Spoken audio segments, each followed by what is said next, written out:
Her name is Maria. In the small, quiet town where whispers travel faster than footsteps, some people call her the Fat Lady. They say the words like they are stones, heavy and sharp, meant to bruise. Maria hears them.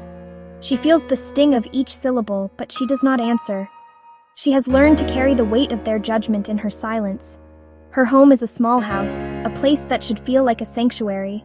Her daughter, Anna, sleeps beside her in the same bed, a small body radiating innocent warmth. The house is kept warm by the gentle heat of a small stove, but a deep, penetrating cold emanates from her husband, a chill that no fire can ever seem to chase away. Her husband is a man of two faces. For the outside world, he has quick, easy smiles, a friendly word for everyone he meets, a performance of charm and kindness. But behind their closed door, there is no warm look for Maria. He saves his anger for her, his voice a loud and jarring storm in their small space. He calls her names that chip away at her spirit, pushing plates across the table in sudden fits of rage that make her flinch. You are weak.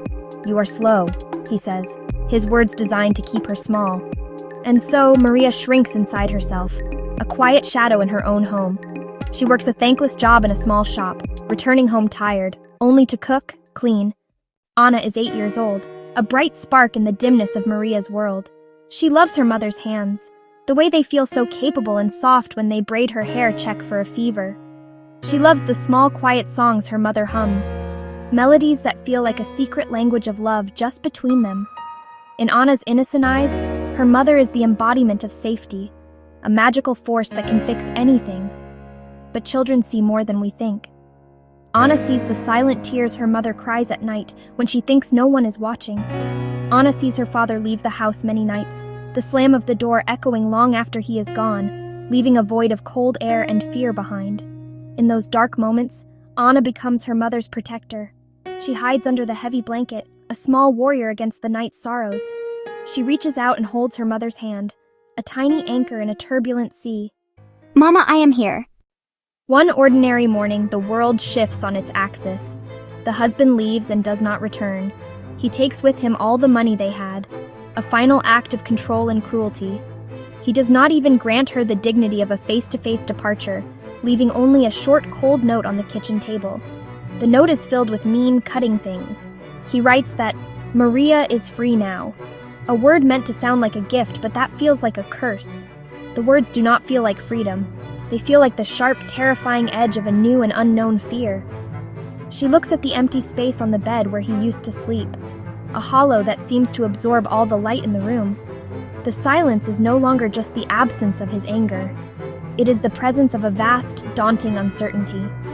Anna stands in the doorway, her big eyes wide with a question she is too young to fully form. She can feel the shift, the ground giving way beneath their feet. They are left with very little money, a future that has suddenly become a blank, terrifying map. They have to find a way to grow new hope from the barren ground of their loss. Fear sits in Maria's chest like a cold, heavy stone. It is a paralyzing weight that makes it hard to breathe and hard to think, hard to move. She does not know the law or her rights. She does not know how to ask for help, having spent so many years learning to be invisible and silent. But she does know some things. She knows how to make bread. She knows how to sew a straight seam. She knows how to calm a crying child. These are not grand skills, but they are small, strong, and entirely her own. They are the tools she has left. And so Maria begins to use them. It starts before the sun is up, in the quiet darkness of the early morning. She wakes and lights the stove, the small flame a tiny act of defiance against the gloom. She begins to bake bread, the familiar scent slowly filling the cold house with warmth and purpose. She takes the fresh loaves and sells them on the street, her voice quiet but steady. She works her day job in the shop, her body aching with exhaustion. At night, by the dim light of the stove, she counts the few coins she has earned, each one a small victory. A tiny seed of a new beginning she is building for herself and for Anna. Slowly, the town's perception of her begins to shift, not with a sudden wave, but with small individual ripples of kindness. Rosa buys a loaf of bread from Maria every single day, her purchase a steady, reliable act of support. You are strong? And the words land on Maria like gentle rain after a long drought. Luis, the quiet man at the hardware shop, notices her stove is sputtering. He comes over with his tools and fixes it, cleaning the pipes and making sure it burns bright and safe for her and Anna. He does not ask for money. He simply sits for a moment and listens. Anna grows and blossoms alongside her mother's small victories. She learns to tie her own shoes, to read simple words, and to help arrange the bread for sale. They come from hard days, tired hands, and the unwavering flame of small hope. Maria starts to stand a little taller. Her heart begins to beat with a new rhythm, fueled by the quiet fire of her own making. The words still have the power to sting, but something inside Maria is different now. Before she can shrink back into herself, Anna steps forward, her small hand finding her mother's. She is my mother. Her voice clear and proud, not with defiance but with simple, unshakable love. The word fat no longer sounds like an insult. It sounds like just a word. Maria hears the word and sees her daughter's loving face next to it. She sees her own strength reflected in Anna's eyes. I am Maria. She practices it slowly at first, testing the sound of it on her tongue. Then she says it to Rosa at the market, a little stronger this time. Finally, she says it to the local shop owner when she goes to ask for a small loan to buy more flour, her voice steady and clear. A new sound emerges. It is her own voice. The price is what I said. She no longer looks at the ground in shame. I am doing well on my own, thank you. She's drawing boundaries, not with anger, but with quiet dignity. The cruel voice of her husband, which for so long echoed in her head, begins to fade. She replaces it with her own voice, one that speaks of capability and worth. She looks at her body in the mirror and no longer sees a source of shame, but a source of strength. This body carried her daughter. This body needs the dough that feeds them. These hands built a life from nothing. Her body is not a weakness. It is a testament to her resilience. It is the home of a spirit that refused to be broken. One afternoon, Rosa mentions a small group that meets at the local church. It is a gathering of women who come together to talk about their lives, to share their struggles, their triumphs. Let's go, Mama! With Anna by her side, Maria steps into a room of empathy, where stories breathe without judgment. Hesitantly, she shares a small part of her story. Nights of despair, bread that steadied her, hope counted in coins. Admiration meets her words.